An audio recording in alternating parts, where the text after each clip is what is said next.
मैंने एक पुलिस की गाड़ी को ठोका था, एक बारी एक ट्रिपल सीट जा रहे भैया लोगों को ठोका था, जिससे वो तीनों भैया लोग गिर गए थे। मैं कुछ नोटिस नहीं किया कि नीचे खून गिरा है, बहुत सारा खून गिरा। ऑनेस्टली मतलब ऐसी पूरी खून की धार लगी है जब जब मैं चल रहा हूँ और ऊपर से खून गिर रहा है।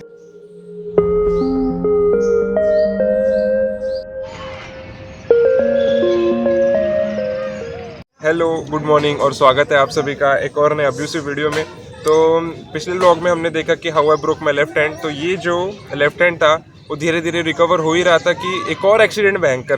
तो जिस फेज़ की मैं बात कर रहा हूँ उस टाइम पे मैं और मेरे कॉलोनी में बहुत सारे बच्चे रहते थे और हम सब लोग साइकिलिंग करते थे। मतलब उस टाइम पे साइकिलिंग का अलग ही क्रेज़ था, साइकिल रेस का अलग ही क्रेज़ था। तो मेरी कॉलोनी ऐसी थी कि हम बीच में एक रेक्टेंगुलर ग्राउंड था, उसको स्क्वायर फ्रेम में रोड्स बने थे और ऑब्वियसली वो स्क्वायर फ्रेम में सारे घर से रहते थे और वहाँ के जो भी बच्चे थे वो हम सब लोग फ्रेंड्स ही थे। ऑलमोस्ट सभी लोग सेम स्कूल में जाते थे और मेरे दो बहुत क्लोज फ्रेंड कुणाल कुटपाले और दिव्यांश गाड़के, जिनको मैं बचपन से जानता हूँ, हम तीनों ऐसे फ्रेंड्स थे कि हम जानते नहीं थे कि हम फर्स्ट टाइम कैसे मिले। और मोस्ट प्रोबेबली हम लोग नर्सरी से साथ में है, बस हमारे सेक्शन चेंज होते रहते थे ऐसा वैसा। तो हम तीनों कॉलोनी के फ्रेंड्स साइकिलिंग में मतलब बहुत फेमस थे हमारे कॉलोनी में कि ये लोग बहुत साइकिलिंग करते हैं, बहुत भयंकर साइकिलिंग करते हैं। और भयंकर इन द सेंस मैं बताता हूँ आपको कि इससे पहले, ये एक्सीडेंट से पहले, मैंने एक पुलिस की गाड़ी को ठोका था, एक बारी एक ट्रिपल सीट जा रहे भैया लोगों को ठोका था, जिससे वो तीनों भैया लोग गिर गए थे। ऐसे मतलब 2-5 एक्सीडेंट इससे पहले भी मैंने किए थे। तो जिस दिन की मैं बात कर रहा हूँ उस दिन मैं और मेरा बेस्ट फ्रेंड दिव्यांश हम लोग साइकिलिंग कर रहे थे और सब कुछ अच्छे से जा रहा था, everything was fine, we was just enjoying the moment. And पता नहीं ये दिव्यांश की गाड़ी में क्या चूल मची कि इसने मेरे को टक्कर मार दी। अब उस टाइम पे मैं था एक चिड़का बच्चा, तो मैं भी गया उसको टक्कर मारने। फिर भी अब भाई ये अब सब कुछ हो गया था, ठीक है मार दी टक्कर, मैंने भी मार दी तो सेटल आउट कर देना चाहिए था। लेकिन भाई ये जो दिव्यांश था वो एक नंबर का, क्या बोलूँ मैं, ये झाटू की गाड़ी फिर से मस्ती आती है और मेरे को फिर से टक्कर मारता है। और उस टाइम पे मेरे को थोड़ा सा लगता है पैर में और मेरे को बहुत गुस्सा आ जाता है और फिर मैं उसके पीछे भी साइकिल भगाने लगता हूँ और ये भी आगे आगे भगाने लगता है। तो ऐसा अब सीन ऐसा रहता है कि इसकी साइकिल आगे जा रही है और मेरी साइकिल उसके पीछे जा रही है। तो अब इसकी साइकिल का पीछे का चक्का मैं अपने आगे के साइकिल से ऐसे ड्रैग कर रहा था और फिर उसको गिराने की कोशिश कर रहा था। तो अब सीन ऐसा है कि एकदम मैं चिपक के हूँ उसके साइकिल को और उसकी साइकिल जा रही है, मेरी साइकिल जा रही है। अब क्या होता है कि रास्ते में गोबर आ जाता है, लेफ्ट साइड में एक स्कूटी पड़ी रहती है और राइट साइड में ग्राउंड रहता है। तो ये भाई गोबर से बचने के लिए एकदम इंसिडेंटली, एकदम फ्रैक्शन ऑफ सेकंड में अपनी साइकिल पट से मोड़ लेता है ग्राउंड की तरफ। और उसमें क्या होता है कि मेरा जो आगे का चक्कर रहता है वो मुड़ जाता है और उस वजह से क्या होता है कि मेरा आगे का चक्का राइट में मुड़ जाता है और मैं पूरा लेफ्ट में उड़ते हुए गिरता हूँ। और गिरते गिरते मैं जाता हूँ सीधा स्कूटी के जो गार्ड रहते हैं ना उस पर अपना सिर दे मारता हूँ और 10 सेकंड के लिए मैं ब्लैकआउट हो जाता हूँ। 10-5 सेकंड के बाद फिर मैं उठता हूँ और मैं देखता हूँ कि मेरी साइकिल उधर पीछे गिरी है, मेरे को घुटने में लग गया है और मेरे हाथ को वगैरह इधर उधर लग गया है, ऐसे छोटी मोटी चोटें आ गई है। पर मेरे को अभी तक ये पता नहीं है कि मेरे सिर में लगा हुआ है।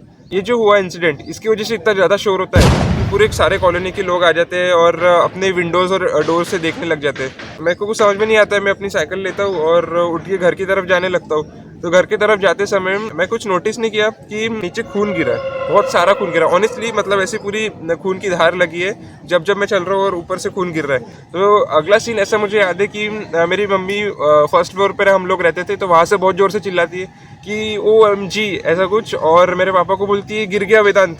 और मेरे पापा फिर भागते हुए आते हैं और ऐसा मतलब पापा मेरे भागते हुए आ रहे हैं और मैं ऐसे हाथ में साइकिल लेके जा रहा हूँ और इधर से मेरे को दिखता है कि खून की बूंदें गिर रही है। Honestly this was the scene. और ऐसा और प्लस मोमेंट रहता है ये कि सारे कॉलोनी वाले देख रहे हैं मैं ऐसे साइकिल लेके जा रहा हूँ और इधर ऐसे खून की नदियाँ बहा रहा हूँ। ये जो मोमेंट था मतलब ये मेरे मोस्ट प्रोबेबली मेरे लाइफ का one of the most tragic moment था और या फिर ऐसा मतलब ऐतिहासिक मोमेंट था कि मैं कभी भी भूल नहीं सकता ये मोमेंट। तो ये मैं जा रहा हूँ ऐसे साइकिल लेके और मेरे पापा भाग के आ रहे और आते और ऐसा मेरा सिर पे हाथ रखते ताकि वो जो भी वुंड था उसको कवर करे और खून ना गिरे।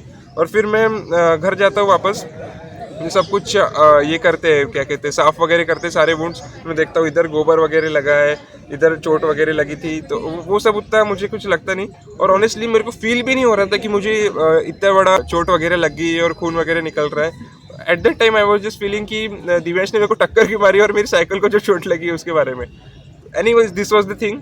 और फिर घर जाने के बाद सारा रेस्क्यू वगैरह करते हैं, डेटॉल वगैरह लगाते हैं, और फिर ऑब्वियसली जो घरेलू नुस्खे रहते हैं, हल्दी लगाना, फनाला ढिमकाना, जो भी है, और ये सब हुआ। सारे वुंड्स तो ठीक थे, लेकिन जो ऊपर वाला वुंड था उसमें से ब्लड अभी भी जा ही रहा था, क्योंकि ब्लड क्लॉट होने में ऑब्वियसली टाइम लगता है। तो बहुत बड़ा जो वुंड था उसकी वजह से ब्लड क्लॉट नहीं हो रहा था। तो पापा ने बोला कि टाइम बिंग एक कॉटन लेते और उससे ढक के रखते, मतलब बांध के रखते, सो दैट कि ज़्यादा ब्लड लॉस वगैरह ना हो। फिर थोड़े आधे एक घंटे बाद क्लॉटिंग वगैरह हो गई और खून रुक गया। तो फिर मेरे मम्मी पापा वो वुंड देखते और बोलते कि इट इज़ टू डीप, तो हमको टाँके लगाने पड़ेंगे। तो मैं सोच में पड़ गई कि टाँके होता क्या एक्चुअल में, क्योंकि एट दैट टाइम मेरे को स्टिचेस वगैरह समझता था, लेकिन टाँके नहीं समझता टाँके होता क्या है। मैं बोला ठीक है, जो भी है, चलो हॉस्पिटल जो भी करना है। तो ठीक है, फिर मैं अभी हम लोग हॉस्पिटल जा रहे हैं। हम लोग मतलब मैं, मेरे पापा और मेरी बहन, हम लोग हॉस्पिटल जा रहे थे। मैं रो वगैरह कुछ नहीं रहा था, क्योंकि मेरे को फील ही नहीं रहा था। आई डोंट नो व्हाई, कि मतलब ऐसे ही बच्चा था शायद मैं, कि जिसको कितना भी चोट लग जाए तो मैं ज़्यादा रोता नहीं था। तो अभी हम चले गए हॉस्पिटल में। ऑब्वियसली हमारे फैमिली डॉक्टर, जिसके पास हमने पहले भी गए थे एक्सरे वगैरह निकालने, लेकिन उन्होंने बोला प्लास्टर मत लगाओ, तो नहीं लगाया था ये वगैरह। इनके पास हम गए, इनको वुंड वगैरह दिखा, तो इन्होंने बोला कि स्टिचेस लगाने पड़ेंगे। तो डॉक्टर टाइमिंग बिजी थे, और उतने टाइम पे उन्होंने नर्स को बोला था कि सारे जितने भी वुंड्स है सारे डिस्टिल वाटर से क्लीन कर दो, और जो भी कुछ रहता है वो आयोडीन पाउडर, टिंचर आयोडीन, वो वगैरह लगा दो। तो ठीक है, तो वो नर्स वगैरह लगा रही थी। तो मैं नर्स से उतने में पूछता हूँ कि नर्स मैम, ये टाँके मतलब क्या होता है? तो ये सब मराठी में हुआ था वैसे। तो नर्स मुझे बताती है कि जब कपड़ा फट जाता है तो तब हमको उसको कैसे सिलाई करते हैं, तो उसी सिलाई करने को टाँके लगाना बोलते हैं। मैंने बोला ओके, तो टाँके मेरे सिर में, oh my God, I was like कि मेरा सिर सिलने वाले क्या ये लोग। वो सुन के ऑनेस्टली मेरी फट के हाथ में आ गई थी। एनीवेज, लेकिन मेरी बहन वगैरह थी, तो मैंने उतना कुछ शो ऑफ नहीं किया कि मैं बहुत डर रहा हूँ उसके सामने। आई वॉज लाइक कि I am not feeling anything, I am not scared, I am very brave और समथिंग लाइक दैट। तो ये सब शो ऑफ करने के लिए मैं कुछ ज़्यादा रिएक्ट नहीं किया। तो उसके बाद मैंने पापा को बोला कि सही में सिलते हैं क्या सिर? तो पापा ने बोला हाँ। तो फिर ये सब हुआ, मैं थोड़ा सा डर गया था, लेकिन ठीक है, जो भी होगा देखा जाएगा। फिर डॉक्टर आते हैं। अभी ये डॉक्टर क्या करते हैं कि सारा वो सामान वगैरह लेके आते। तो मैं ऑनेस्टली, ये दिखती है मेरे को सुई, इतनी बड़ी सुई मुड़ी हुई, और मैंने बोले सुई क्यों लाई है? तो मेरे पापा बोल रहे, मेरे को डराने के लिए बोल रहे थे कि तेरा सिर सिलने के लिए। एनीवेज, तो फिर वो मुझे लिटाते हैं, और पहले मेरे को लगता था कि ये सब काम जो है कि बेहोश करके करते होंगे, मेरे को बेहोश कर देंगे ताकि मेरे को कुछ दुखेगा नहीं। लेकिन उन्होंने कुछ नहीं किया, मेरे को लिटा दिया, और फिर वो सुई में धागा डालने लगे। धागा मतलब नायलॉन वगैरह कुछ रहता है शायद, धागा डाल दिया उन्होंने।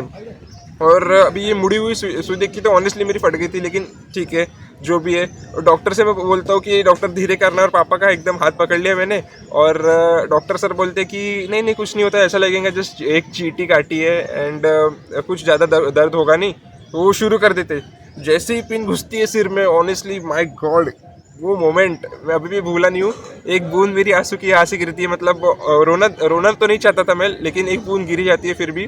और मेरी बहन देख रही है, मेरे पापा देख रहे हैं कि इसको सिलाई हो रही है। तो एक टाँका मेरे को लगता है, और वो वहाँ पे गार्ड बांध देते हैं। This is how I got stitches on my head. तो अब जस्ट बिकॉज मेरे इससे पहले भी बहुत सारे एक्सीडेंट हो चुके थे, तो किसी को भी ऐसा लग नहीं रहा था कि दिव्यांश की वजह से मैं गिरा हूँ। उसकी वजह से एक्चुअली गिरा भी नहीं था, लेकिन जो भी इंसिडेंट था, अगर उसमें वो इन्वॉल्व नहीं होता, वो अपनी मस्ती नहीं करता, तो मैं गिरता नहीं।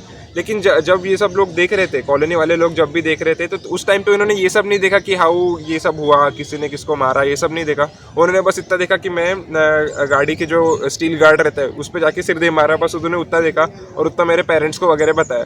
तो मैं अब किसी पे ब्लेम भी नहीं कर सकता था कि दिव्यांश ने मेरे को गिराया इसलिए मैं गिरा, और डांट भी मैंने ही खा ली। एनीवेज, मतलब काइंड ऑफ मैं कुछ कह ही नहीं पा रहा था, क्योंकि मेरी पहली ऐसी इमेज बन गई थी कि ये बच्चा तो भाई फूटने के लिए बना है, अभी हाथ फ्रैक्चर करके उठा है, अभी ये चलते ही रहता है, इसका कुछ नहीं।